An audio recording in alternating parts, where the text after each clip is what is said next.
Olá, muito boa tarde para você, ótima semana, seja bem-vindo ao Bloco de Esportes aqui do Balanço Geral. Vamos começar falando da Chapecoense e Atlético Paranaense que ficaram no empate em jogo da terceira rodada do Campeonato Brasileiro. Vamos conferir como foi essa partida na Arena Condá. Jogo das 11 da manhã é sempre com muitas paradas técnicas, por causa do calorão. E não fugindo à regra, Chapecoense e Atlético Paranaense fizeram um primeiro tempo com mais pausas do que chances claras de gol. Estava tão quente que até a arbitragem aproveitou para dar aquela hidratada. Inclusive, não aguentando o calor e o horário da partida, o garoto Regis da Chapecoense teve uma indisposição e precisou ser substituído. O jogo foi tão ruim no primeiro tempo que a primeira finalização foi aos 24 minutos. Eric cabeceou e Tiepo defendeu. O primeiro chute da Chape no jogo saiu aos 43 minutos, com o zagueiro Douglas. E olha que não foi uma grande conclusão. O capitão girou e chutou totalmente torto para fora. No segundo tempo, o jogo ganhou muito mais emoção. O Atlético chutou mais bolas perigosas.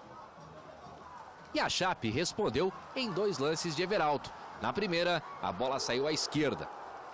Na segunda, Santos fez uma grande defesa. Aos 30 minutos, o duro golpe para o Verdão. Rony, que saiu do banco de reservas, abriu o placar. Ele arriscou de fora da área, a bola desviou em Douglas e morreu no fundo da rede do goleiro Tiepo. Quando o torcedor já estava conformado com a derrota em plena Arena Condá, apareceu o faro do artilheiro. Everaldo aproveitou o rebote do goleiro Santos para empatar o jogo aos 43 minutos da etapa final.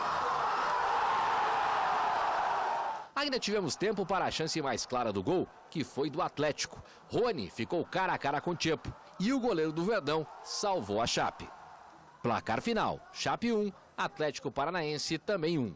O jogo não agradou muito o torcedor da Chapecoense, que apesar do susto, ainda saiu com bônus de um empate na Arena Condá. Isso aí é importante, né? Eu tenho minha meta particular, né, para o campeonato, então fico muito feliz por isso. Então fico mais feliz pelo resultado e pelo ponto que a gente conquistou. A gente lamenta não ter tido a competência, né, para ganhar o nosso jogo dentro de casa, mas pelas circunstâncias do jogo, né, um ponto conquistado, com certeza esse ponto vai nos ajudar muito em termos de tábua de classificação e tentar recuperar esse ponto perdido, esses 2 pontos perdidos fora de casa através de uma vitória. É verdade. Sérgio Badaba. Diria Casimiro Roberto. É verdade. É verdade. E aí, empate a Chapecoense? Não, se tu me perguntasse antes do jogo, o empate é um bom resultado, eu ia dizer que não. Que para mim, o empate não seria um bom resultado, porque a Chapecoense estava jogando dentro de casa, estava jogando com um time de reservas, apenas 2 titulares, o Santos goleiro e o Léo Duarte. É Léo Duarte ou Léo Pereira? Qual que é? Eu sempre me confundo os dois do Flamengo e do Atlético. Mas, enfim, 2 titulares apenas. Então, se me perguntassem, o empate é um bom resultado? Eu diria que não, que era jogo para a Chapecoense ganhar.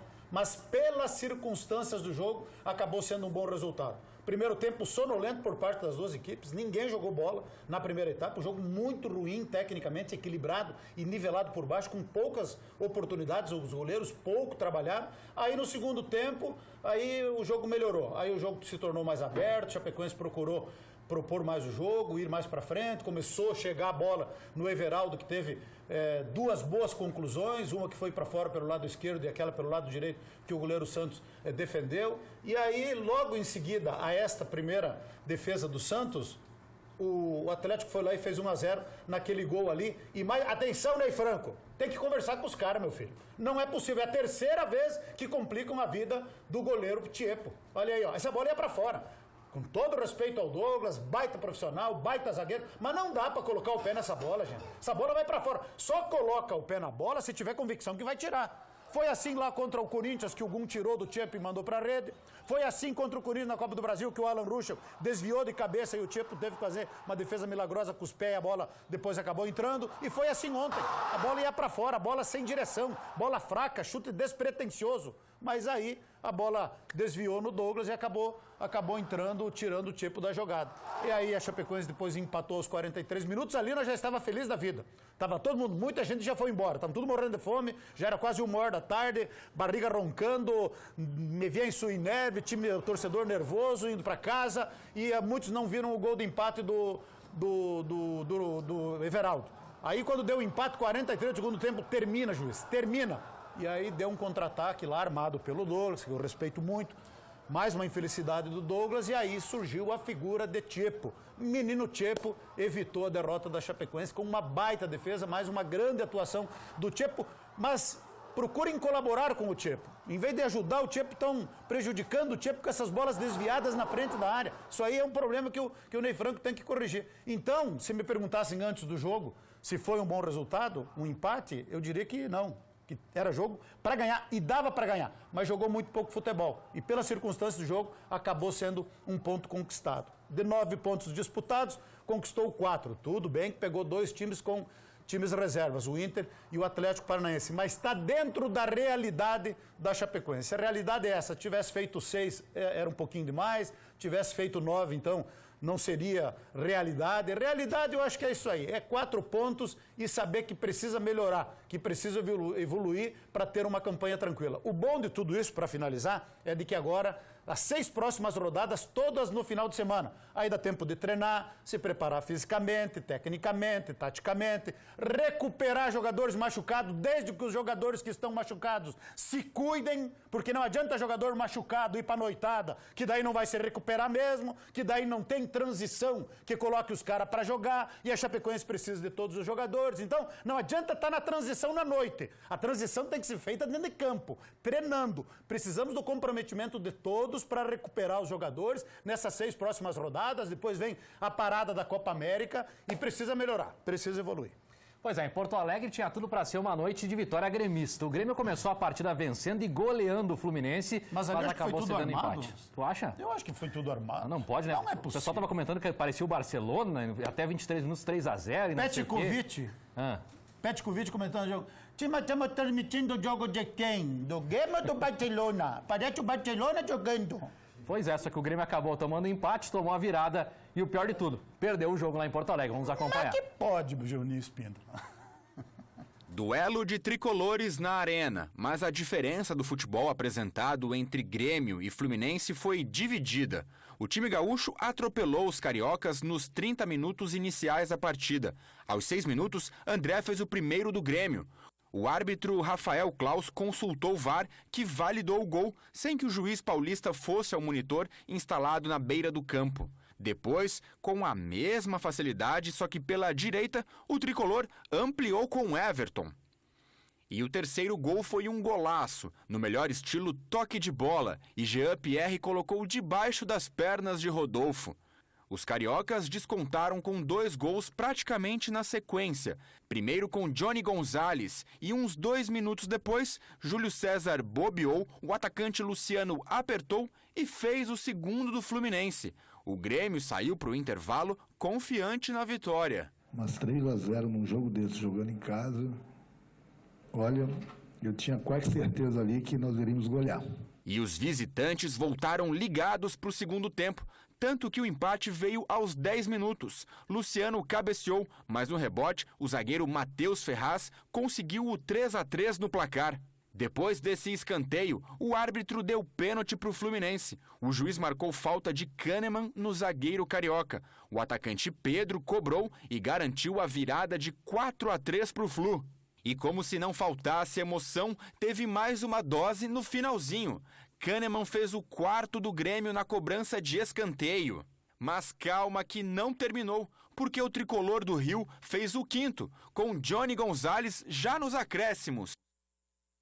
O que deu com o tricolor dos Pampa, Baná? Sem terreno em campo aberto, minha gente. Pra tomar uma virada desse jeito? Inadmissível e inexplicável. O Renato não conseguiu explicar. O fato é que o jogo tem 90 minutos. O jogo não tem 30 minutos. Até os 30 minutos o Grêmio deitou e rolou, fez 3-0 e achou que tinha ganho o jogo. E aí começou a errar aqui, começou a errar ali, e aí não acertou mais nada, e o Fluminense competentemente foi buscar uma vitória histórica e sensacional. Então o Grêmio está muito irregular, está muito desequilibrado. A temporada do Grêmio é muito instável. O Renato precisa dar uma parada para pensar, conversar com os jogadores, esquecer um pouquinho o que é dito na imprensa, que a todo momento, a cada vitória, enche muito a bola do time do Grêmio, porque no Campeonato Brasileiro está na zona de rebaixamento. Em 3 jogos não conseguiu ganhar nenhum. isso aí sirva de alerta, porque quarta-feira tem decisão pela Libertadores contra a Universidade do Chile, e se perder, vai ser eliminado da Libertadores também. Então, verdiote, cara de Deus. Verdiote, que senão o bicho pega. E falando em Libertadores, o Internacional já está em Buenos Aires, na capital argentina, para a partida contra o River Plate amanhã pela Libertadores. Antes disso, no último sábado, o Colorado perdeu para o Palmeiras por 1-0 na Allianz Parque, lá em São Paulo. Ficou para uma próxima vez a ideia de quebrar o jejum de vitórias na casa do Palmeiras. Desde que o Allianz Parque foi inaugurado em 2014, o Internacional não conseguiu vencer uma partida lá. No início da partida, o time da casa pressionou e de uma cobrança de escanteio saiu o gol. Dudu cobrou e Daverson abriu o placar para os paulistas. Poucos minutos após o gol, Guerreiro e Dudu se envolveram em uma confusão. O atacante do Verdão fez uma falta no peruano, que não gostou nada da marcação e respondeu com um empurrão. Sem grandes chances de gol, o Internacional não conseguiu superar a defesa do Verdão. Palmeiras 1, Inter 0. Jogo quente, hein? Jogo quente, né, Varão? Jogo quente, jogo pegado, jogo disputado, lances polêmicos, o Inter também reclamando da arbitragem, uma guerra no bom sentido entre o Guerreiro e o Felipe Melo. Então, foi um jogo quente, jogo pesado, mas não adianta, dentro de casa o Palmeiras é muito forte, os dois times com os titulares, né? Os dois times ninguém poupou aí para a Libertadores, então são dois times realmente muito fortes que tem Inter e Palmeiras. Só que, com o decorrer do campeonato, vão começar a poupar jogadores. O Internacional tem Copa do Brasil, tem Libertadores, o Palmeiras também. E aí é que entra o elenco. E aí o elenco do Palmeiras está à frente dos demais elencos. E foi assim que o Palmeiras ganhou o título o ano passado. Claro que está apenas começando, apenas a terceira rodada. Tem muita coisa pela frente, mas não adianta. Esses times fortes aí, eles vão brigar forte pelo título. Vamos atualizar a classificação aqui, Badalha. Depois do término da terceira rodada do Brasileirão, só o Atlético mantém 100% de aproveitamento, né? 3 jogos, 3 vitórias, 9 pontos, é o líder da competição.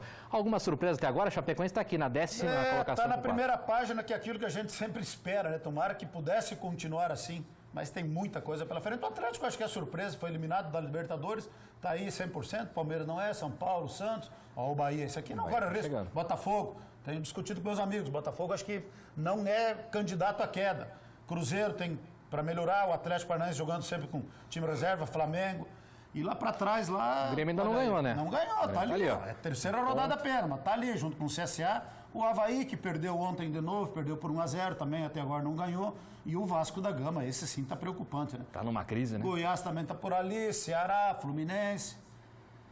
Esse bolo aí. Até agora é essa situação. Não vai mudar muito, mas enfim. A Chapecoense é aquilo que eu falei antes, dentro da sua realidade, com 4 pontos em 9, tá dentro da realidade. Agora tem que continuar disputando, melhorando, evoluindo e falando sério. Tem que aproveitar essa parada aí, porque agora só joga domingo com o Flamengo, depois no outro sábado contra o Fortaleza, depois no outro domingo com o Cruzeiro, então é só domingo. Até agora a maratona foi pesada, foi intensa, com jogos quarta, domingo, quarta e domingo.